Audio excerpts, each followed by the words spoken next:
The bright flashes of weapons fire lit up the darkness of space. Commander Jane Miller gripped the arms of her command chair as the ship shook violently. Another direct hit. The bridge of the Earth Defense Force vessel Defiance filled with smoke and the cries of injured crew members. "Shields at 12%, Commander," shouted Lieutenant Sam Collins from his station. His face was streaked with sweat and blood from a cut above his eye. Jane nodded grimly. "Status of the fleet." The communications officer, her voice shaking, replied, "The Roosevelt and the Franklin are destroyed. The Washington is badly damaged, but still fighting. We've lost contact with the others." This was humanity's first major space battle against an alien force. The Vexari Dominion had appeared at the edge of the solar system 3 months ago. They demanded Earth's surrender and access to all its resources. Humanity had refused. The Defiance rocked again as another energy beam struck its hull. "Return fire. Target their lead vessel's propulsion systems," Jane ordered. She had fought with everything she had, using every tactic she knew. But the Vexari ships had technology far beyond Earth's. Their energy shields could withstand most human weapons, and their beam weapons cut through Earth's defenses like paper. Sam worked his console frantically. "Commander, we've managed to damage one of their smaller ships, but our weapons are having minimal effect on their main fleet." On the main screen, Jane could see the massive Vexari flagship. It was 5 times the size of the Defiance, shaped like a curved blade with glowing blue energy pulsing along its edges. Surrounding it were dozens of smaller but equally deadly vessels. "Engineering reports the main reactor is becoming unstable," reported Engineer Olivia Reyes through the comm system. "We can't take much more of this." Jane's mind raced. She had known this battle was likely unwinnable before it began, but humanity had to stand and fight. They needed to show these aliens that Earth wouldn't bow down without resistance, but now she needed to save what was left of her crew and fleet. The communications console beeped. "Commander, we're receiving a transmission from the Vexari flagship." On screen, Jane ordered, straightening in her chair despite the pain from her injuries. The image of Admiral Skthar appeared on the screen. The alien had gray-blue skin with ridge-like features and 4 yellow eyes arranged in a diamond pattern. When he spoke, his mouth moved in an unsettling way that didn't match the translated words. "Commander Miller of Earth," the translation came through. "Your resistance has been noted and is futile.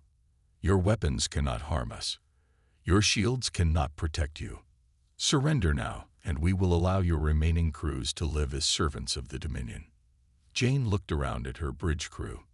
They were injured, exhausted, but still defiant. She saw in their eyes that they would fight to the last if she ordered it. But that wasn't the right move. Not now. "Admiral," Jane replied, her voice steady despite the chaos around her, "I will surrender my vessel and the remaining fleet to prevent further loss of life." The alien's upper eyes narrowed. "A wise decision, human. Prepare to be boarded." Jane nodded, then added, "But know this, Admiral. You should have studied us better before this battle." "What do you mean?" Skar asked, a hint of confusion in his translated voice. "You should have learned rule number 1 about humans," Jane said with a slight smile. The alien commander tilted his head. "Explain this rule." Jane simply shook her head. "You'll find out soon enough." The transmission ended, and Jane turned to her crew. "Initiate Protocol Omega. Purge all weapons systems data and activate the Shadow Network." Sam looked at her with understanding dawning on his face. "Yes, Commander." As the Vexari vessels moved in to capture the damaged human ships, Jane watched calmly. The aliens thought they had won today. They were celebrating victory already. But they didn't understand humans at all. This wasn't the end. It was barely the beginning. 3 weeks had passed since the battle. The Grand Hall of the Vexari capital world glowed with blue and purple lights. Hundreds of aliens from different species gathered to celebrate their victory over the humans. The hall was massive, with high ceilings that seemed to disappear into darkness. Strange music played from hidden speakers, and servants carried trays of colorful foods and drinks. Lieutenant Sam Collins stood in the corner of the room, his hands bound by energy cuffs. Two Vexori guards stood beside him. He was there as a trophy, a symbol of the defeated humans. His uniform was dirty and torn, but he stood straight and proud. "Look at that human," said a tall, thin alien with greenish skin to his companion. They really thought they could stand against the Dominion. "Such primitive creatures," the other alien replied with a sound like laughter. "I heard their ships still use combustion engines for some systems, like children playing with fire." Sam kept his face blank, but his mind was working. He watched the aliens celebrate, looking for weaknesses, counting guards, noting exits. Commander Miller's last orders echoed in his mind. Watch, learn, remember everything. Across the room, Admiral Scathar moved through the crowd, accepting praise from the other aliens. He wore an elaborate uniform with glowing symbols that probably showed his rank and achievements. 4 smaller Vexari followed him everywhere, seemingly hanging on his every word. "The human fleet barely lasted 2 hours against our forces," Scathar was saying loudly. "Their weapons were so weak they couldn't even penetrate our secondary shields." The aliens around him made sounds of approval and amusement. One of the aliens with a body like a large insect asked, "What about their words about rule number 1? What did they mean?" Scathar waved one of his 4 arms dismissively. "Empty threats from a dying species. They talk big even in defeat. It's almost admirable in its foolishness." Sam bit his lip to hide a smile. He looked down at the floor to hide any reaction that might give away his thoughts. A new alien approached Scathar, this one tall with skin that shifted colors like oil on water. "Supreme Commander, the human prisoners have provided interesting information about Earth's defenses. They seem eager to cooperate." Sam stiffened slightly. Had some humans betrayed Earth's secrets? No, that couldn't be right. The captured crew members knew Protocol Omega. They would only share false information. Things the Vexori would discover were wrong when they tried to use it. Scathar seemed pleased. "Excellent. We will move against their home planet in 2 cycles. I want to personally accept their world leader's surrender." The celebration continued as more aliens arrived. Some approached Sam, looking at him like he was an animal in a zoo. One poked him with a long finger, and the guards did nothing to stop it. "Can it speak?" asked a small, round alien. "Of course I can speak," Sam replied evenly. "I can also hear, think, and remember." The alien jumped back in surprise, then laughed. "It has spirit. Perhaps you will make a good servant in my household after your world falls." Sam didn't reply to that. Instead, he watched as more food was brought out, and the celebration grew louder. The aliens were becoming less careful, drinking more, paying less attention to their surroundings. He noticed something then, a pattern in the lights that flickered across the ceiling. 3 quick flashes, a pause, 2 slow flashes, repeat. It was Morse code, an ancient human communication method. Very few people still knew it, but all Earth Defense Force officers had to learn it. The message was simple: standing by. 30 minutes. Sam felt a surge of hope, but kept his expression neutral. The guards weren't looking at his face anyway. They had become distracted by the celebration. Commander Miller had a plan after all. Whatever rule number 1 meant, these aliens were about to find out. Sam began to subtly test his energy cuffs. They were strong, but perhaps not unbeatable. He needed to be ready when the time came. 30 minutes. The alien celebration would not last much longer. 5 years earlier, Sam sat in a classroom at the Earth Defense Force Academy. The room was plain with white walls and rows of metal desks. Commander Jane Miller stood at the front, her uniform crisp and her eyes sharp. She was teaching a class on battle tactics, but today's lesson was different. "Listen carefully," Jane said, her voice firm but quiet. The 30 young cadets leaned forward to hear her. "Today we're talking about rule number 1 of human warfare." Sam, just 22 then, wrote the title in his notebook. He had always admired Commander Miller. She had fought in 3 conflicts on Earth before the space program began. People said she never lost a battle. Throughout human history, Jane continued, pacing slowly across the front of the room. Our enemies have made the same mistake over and over. They judge us by our technology, by our apparent strength at first contact. She stopped and looked directly at the class, and that mistake has cost them everything. She turned and wrote on the board. Rule number 1. We don't surrender. We regroup. Humans have a unique ability, Jane said. When we face a stronger enemy, we adapt. We learn. We find weaknesses, and we exploit them. Our greatest weapon isn't our guns or ships. It's our minds and our determination. Sam remembered this lesson now as he stood in the alien celebration hall. He looked at his energy cuffs again, testing their strength with small movements. The guards were completely distracted by the party. Back in that classroom, Jane had shown the cadets videos of past human wars. Look at these ancient fighters, she had said, showing grainy footage of people using simple weapons against more advanced forces. They didn't give up when faced with superior enemies. They changed tactics. They studied their opponents. They found new ways to fight. A cadet had raised her hand. But Commander, what about when we meet aliens? Their technology might be centuries ahead of ours. Jane had smiled then. The same small smile she gave the Vexari Admiral before surrendering.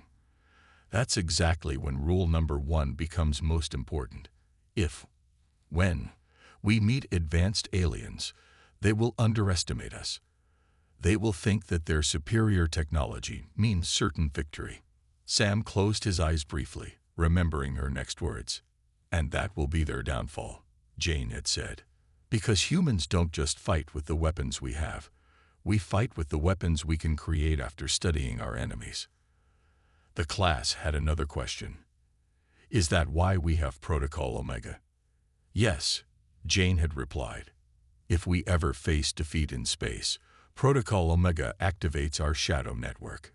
Hidden ships, backup systems, and most importantly, it starts analyzing enemy technology for weaknesses. We appear to surrender while preparing our real response. Now, in the alien hall, Sam noticed something new. One of the servants moving through the crowd wasn't a Vexari. They were too tall, their movements too stiff. He caught a glimpse of the server's eyes and felt a jolt of recognition. It was Olivia Reyes, the engineer from the Defiance. She was disguised as an alien servant, moving freely through the celebration. How had she gotten here? How many other humans were hidden among the aliens? Sam's mind raced. Commander Miller must have prepared for defeat long before the battle. The Shadow Network, Protocol Omega, disguised operatives. It was all part of rule number 1. Olivia caught his eye for just a moment and made a tiny gesture toward a service door at the far end of the hall. Then she continued serving drinks as if nothing had happened. 25 minutes left before whatever was planned would happen. Sam needed to be ready. The Vexari Supreme Commander now stood on a raised platform, preparing to address the crowd. All eyes turned to him. No one was watching Sam anymore. Rule number 1 was about to be demonstrated to these aliens who thought they had already won the war. The Vexari Supreme Commander raised his 4 arms for silence. The noisy celebration quieted as all eyes turned to the platform. He was older than Admiral Scar, with skin that had faded to a pale blue-gray. Golden symbols covered his elaborate uniform, and a glowing device floated above his shoulder. Friends and allies of the Dominion, the Supreme Commander's voice boomed through the hall. Today we celebrate a great victory. The humans dared to resist us, and they have paid the price for their foolishness. Sam watched carefully as Olivia moved closer to his position, still pretending to serve drinks. She stumbled slightly near one of the guards beside him, spilling the drop of blue liquid on the guard's uniform. "My apologies," she said in the Vexari language. Sam was surprised she could speak it. The guard growled but didn't punish her, too interested in the Supreme Commander's speech. "We have studied the human ships we captured. The Supreme Commander continued. Their technology is primitive, their weapons weak. They pose no threat to our great dominion. As he spoke, Olivia moved away, but Sam noticed something small and metallic now attached to his energy cuffs. It blinked with a tiny red light. On the other side of the hall, a different alien approached Admiral Scathar and whispered something urgent. The Admiral's 4 eyes widened with concern. Supreme Commander, Scathar interrupted, stepping forward. Our sensors are detecting unusual energy readings near the outer defense ring. The Supreme Commander looked annoyed at the interruption. Is it a threat? No, the readings are very small. Too small to be weapons, but they are in a pattern we haven't seen before. The Supreme Commander waved a dismissive hand. Deal with it later. This is our moment of triumph. Sam counted down in his head. 10 minutes left according to the Morse code message. He looked around the room again, noticing more details. Several of the servers moved with human-like posture. Some of the aliens seemed too tall or too short for their species. How many disguised humans were in this room? The small device on Sam's cuffs beeped softly, and suddenly the energy restraints flickered and died. His hands were free, but he kept them in the same position, pretending to still be bound. The guards didn't notice, their attention on the speech. In 3 days, the Supreme Commander was saying, our fleet will move against the human homeworld. Earth will become the newest resource planet in our dominion. Sam tensed, ready to move when the moment came. But what was the plan? What could a few disguised humans do against hundreds of aliens? Suddenly, a new sound cut through the hall. A strange beeping coming from multiple directions. The aliens looked around in confusion. Several pulled out devices that were making the noise. Sir, one of the Vexari technicians called out, something is accessing our systems. All of them, simultaneously. For the first time, the Supreme Commander looked concerned. What do you mean, all of them? Communication networks, defense grids, ship controls, everything is being probed. Sam smiled slightly. He had a good guess what was happening. While the aliens celebrated their victory, Protocol Omega had been working, studying, learning, finding weaknesses in the alien systems. The main view screen at the front of the hall, which had been showing scenes of the battle with Earth, suddenly flickered. The image changed to a familiar face. Commander Jane Miller looked out at the crowd of aliens, her expression calm and confident. Her uniform was clean and pressed, not the torn and damaged one from the battle. She was clearly not a prisoner. Greetings, Supreme Commander, Jane said. I believe it's time we had a real conversation about surrender terms. The hall erupted in shocked cries and confusion. Sam tensed, ready to move. The countdown had reached 0. In all the chaos, no one noticed as Sam's guards suddenly collapsed silently to the floor. Chaos erupted in the Grand Hall. Aliens shouted and pushed each other, trying to understand what was happening. The Supreme Commander stared at the screen, his 4 eyes blinking rapidly in shock. How is this possible? He demanded. You surrendered. Your ships were destroyed. On the screen, Jane Miller smiled. That same small, confident smile she had shown before the surrender. I surrendered my vessel, yes, but not all of humanity. You should have studied our history better. Sam moved quickly in the confusion. He grabbed a weapon from one of his fallen guards and ducked behind a pillar. Across the room, he saw Olivia and several other disguised humans doing the same. They had revealed small weapons and communication devices hidden in their server uniforms. What you're experiencing now, Jane continued, addressing the entire hall, is rule number 1 of human warfare. We don't surrender. We regroup. The main doors to the celebration hall slid open. Major Frank Donovan strode in with 20 armed humans in Earth Defense Force uniforms. They moved with purpose, securing positions around the room. All human prisoners, Frank called out, move to the east wall immediately. The few other captured humans who had been displayed as trophies around the hall broke free from their surprised guards and rushed toward the east side of the room. Sam joined them, weapon still in hand. Admiral Scathar snarled and reached for his own weapon, but stopped when Frank aimed directly at him. "I wouldn't," Frank said calmly. "We've studied your physiology. We know exactly where to shoot." On the screen, Jane leaned forward. "While you were celebrating, Admiral, we were working. The ships you captured, we let you take them. The prisoners who gave you information. They told you exactly what we wanted you to hear.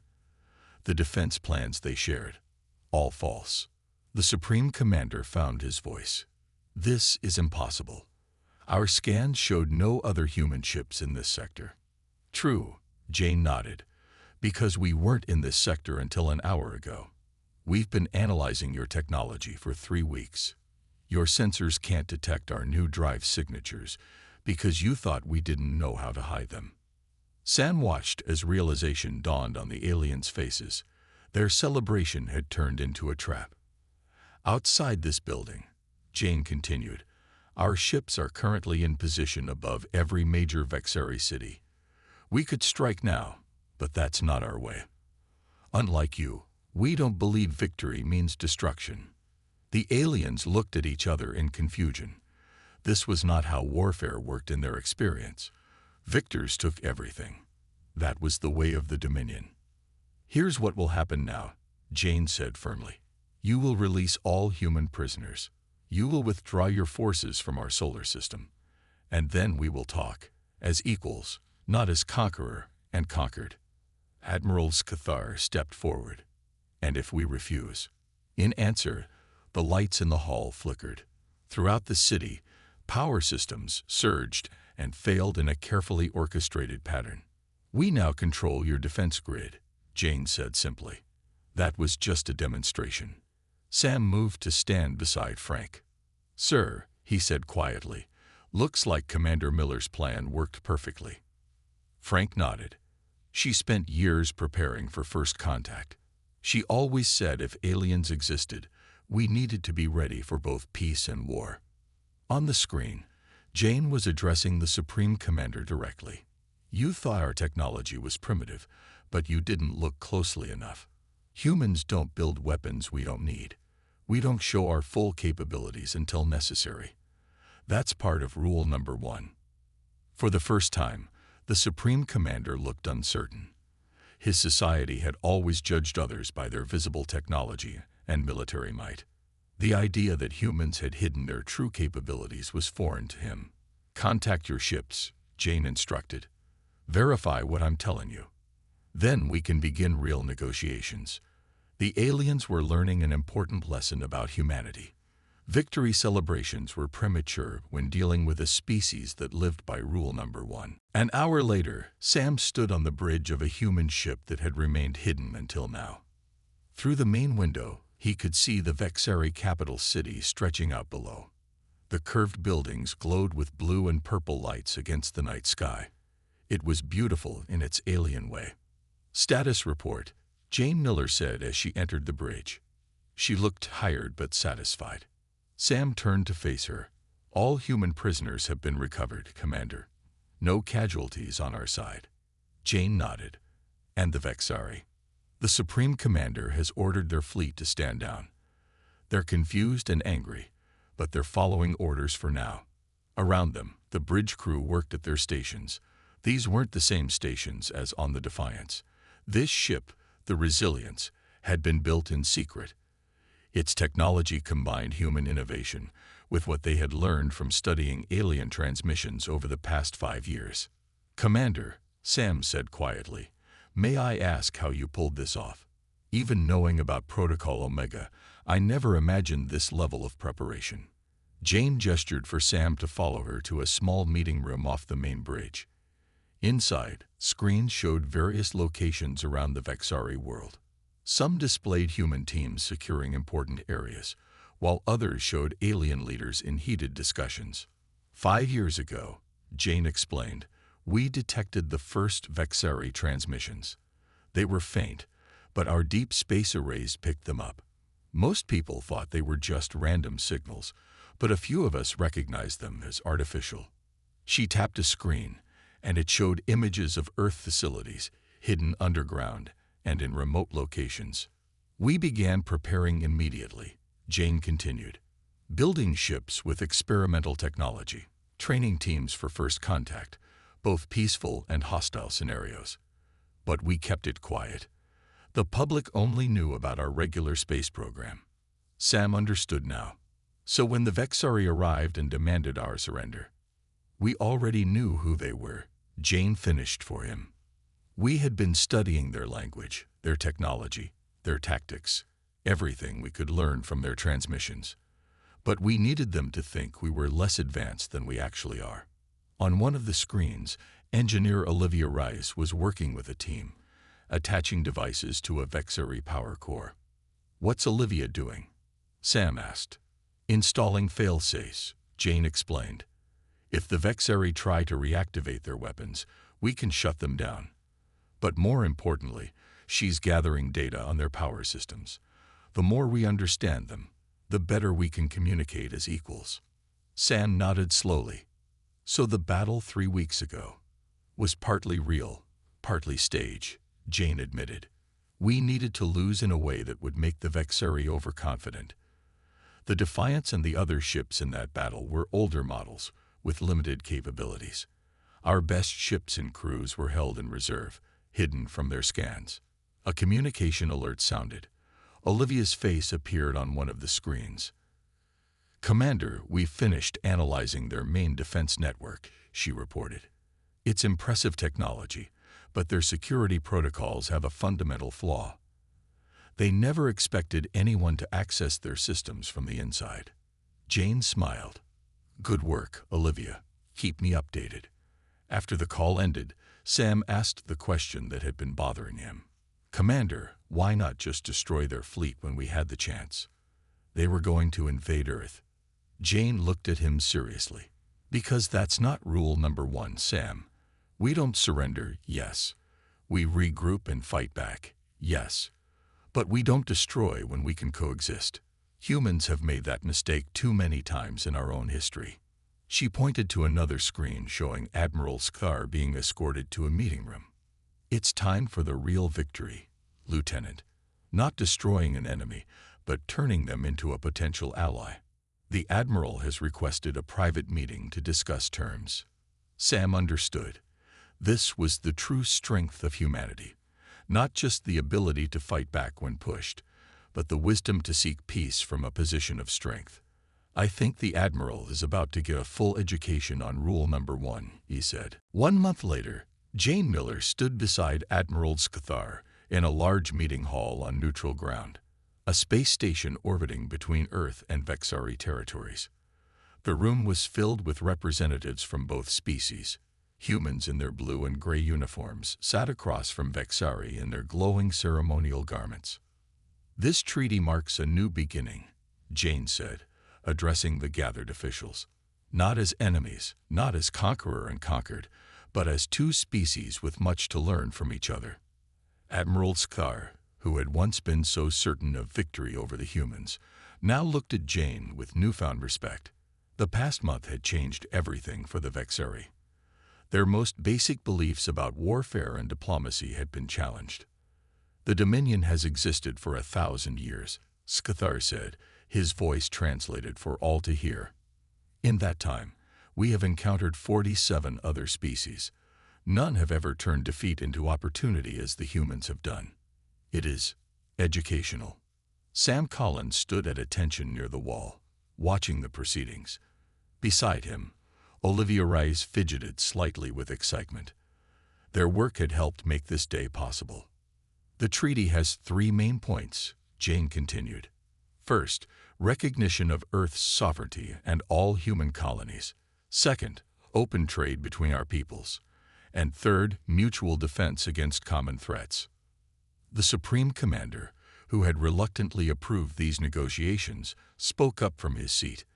"I still do not fully understand how your ships evaded our sensors.